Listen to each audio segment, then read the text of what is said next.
I would say I'm essentially a storyteller that uses many different mediums, whether it's acting or writing, but I believe that representation is literally the most important thing, and I don't say that like lightly. I think that when we see ourselves, we know that we matter, and so all of my work is about you're not alone, and what are the ways in which I can tell stories that make people feel seen, heard, valued, and like they matter. So whether that's me writing a book or writing for TV or performing in front of a camera, it's just about telling those stories, and especially stories about Black folks, about queer folks, and those of us who live in the intersection, because we matter. Yeah.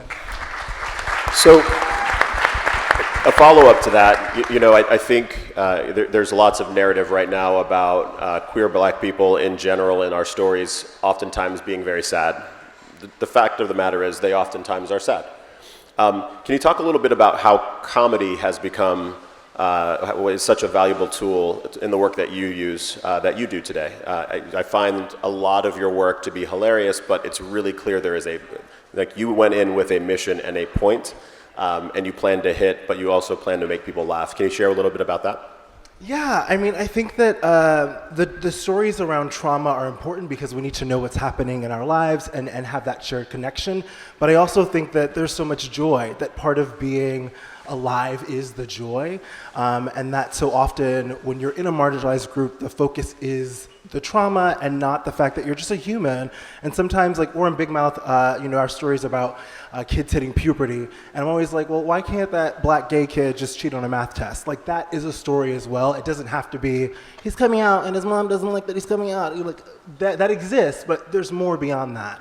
And so I think comedy is such a space for the characters to be human, for them to actually have something something expansive, something that reaches, I would say, the depth of our soul, and that actually gives us a container to, how do I want to say this? I'm sorry, sometimes I like to be very intentional about the words that I use. I think comedy gives a space for the soul to actually open, for you to actually connect and see somebody. If I can make you laugh, I can see your humanity. And I think that's really, really, really integral if we want to move this world forward. Love that. Thank you. Your social media is a treasure trove to me of humor and inspiration. Really deeply appreciate the content there. One of my favorite posts was one on Allyship from a couple years ago, so we're going deeper into the vault here. But you talked about the role being to protect, amplify, and value. And I think coming off of Shawnee's last answer, I think with a room that is full of allies as well, it'd be great to hear you just talk a little bit about that. Yeah, there was a question I was asked a couple years ago about how to be a good ally. And I said, protect, amplify, value, and elevate, pave. So if what you're doing, is it protecting the community? Is it amplifying them? Is it valuing them? Is it elevating them?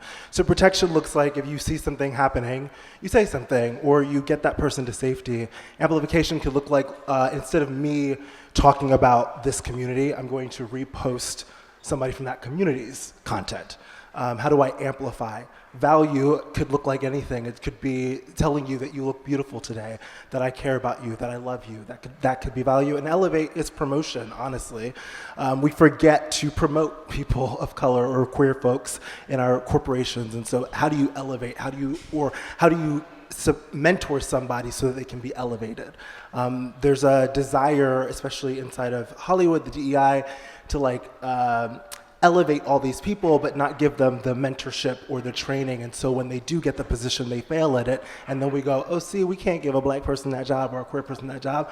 But instead, it's like, no, you have to actually build a system to mentor them so that you can actually have them hold those positions. So that's, to me, the allyship. Are you protecting, amplifying, valuing, and elevate?